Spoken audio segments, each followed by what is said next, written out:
एक सवाल गुरुजी, हमारे ही चैनल टॉप सीक्रेट पे ये खुलासा किया गया था कि 50,000 गाय उत्तर प्रदेश में डेली कट रही। बीजेपी के एक विधायक ने ही ये खुलासा किया था और उन्होंने कहा था वो सीएम आवास घेर लेंगे। अब सवाल ये है, बीजेपी के अंदर ही जब अंतर विरोध है और आप कहते हैं कि देश के इकलौते हिंदू सीएम एकनाथ शिंदे हैं, ऐसे में हिंदू जो सोचता है कि ये हिंदू काल चल रहा है, एक सवाल ये भी आता है कि पृथ्वीराज चौहान के बाद ये हिंदू शासन आया है, ऐसे वोटर्स को, ऐसी जनता को आप क्या कहेंगे? बात यह है कि जो सच है वो हमने कहा। अगर कोई हिंदू प्रधानमंत्री या हिंदू मुख्यमंत्री अभी तक बना होता तो निश्चित रूप से वो गौ हत्या बंद कर देता, क्योंकि प्रधानमंत्री मुख्यमंत्री बनने का मतलब होता है राजनीतिक रूप से उनके पास शक्ति आ जाना, ताकत आ जाना, पावर आ जाना। तो जब आपके पास शक्ति है तो आप उसका प्रयोग रक्षा के लिए करिए। विद्या विवादाय धनम मदाय शक्ति ही परेशान परिपीडनाय खलस्य साधो हो विपरीतमे तद ज्ञानाय दानाय च रक्षणाय। दुष्ट के पास शक्ति आती है तो दूसरे को सताता है, और सज्जन के पास शक्ति आती है तो वो बचाता है।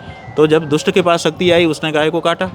अगर आप सज्जन हो तो आपके पास शक्ति आ गई है तो आपने बचाया क्यों नहीं? आप क्यों कटने दे रहे हो? इस पे मैं आपसे बात चाहूँगा कि अगर आप ऐसे कैसे हितैषी हैं, जैसे कहते हैं निंदक निरे राखिए, आप ऐसे हितैषी हैं जो दोनों सरकारों को चुभ रहे हैं, ऐसा मीडिया में एक परसेप्शन है, तो और आपको इस परसेप्शन की कोई परवाह भी नहीं है। तो अब जो कि आपने कहा है कि राजनीति में, धर्म में गौ हत्या को लेकर एक पुनर्जागरण चाहिए, आपको क्या लगता है इसकी शुरुआत राजनीति से पहले होनी चाहिए या धर्म से? जो बात सच होती है उसको कहने वाला पछताता नहीं है। सच कहने का फ़ायदा क्या है? कुछ लोग पूछते हैं कि सच क्यों कहें, सच कहने से क्या फ़ायदा है? झूठ कहने से तो बहुत फ़ायदा है।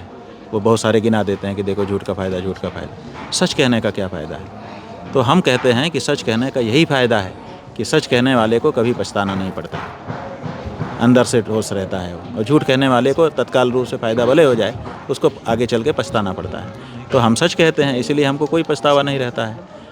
खटकने की जहाँ तक बात है तो शुरुआत में ज़रूर कभी किसी को लग जाता है, लेकिन जब हमारी बात के मर्म को जानते हैं तो अभी तक तो कोई खटका नहीं। किसी ने ऐसा नहीं कहा कि हमको आपकी बात खटक गई। वो कहते हैं बात तो आपकी ठीक है, हम क्या करें, हमारी मजबूरी, हम नहीं मान पा रहे हैं, इतना ही कहते हैं लोग। तो ऐसा भी नहीं है कि हमारी बात को नहीं समझते हैं।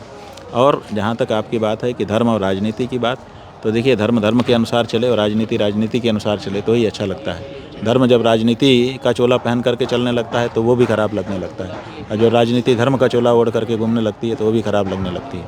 इसलिए हमारा ये कहना है कि धर्म धर्म है, राजनीति राजनीति है, दोनों का तौर तरीका अलग है। इसलिए दोनों को अलग अलग अपना काम करना चाहिए। लक्ष्य भले दोनों का एक हो, लोक कल्याण, लेकिन तरीका तो दोनों का अलग है ना।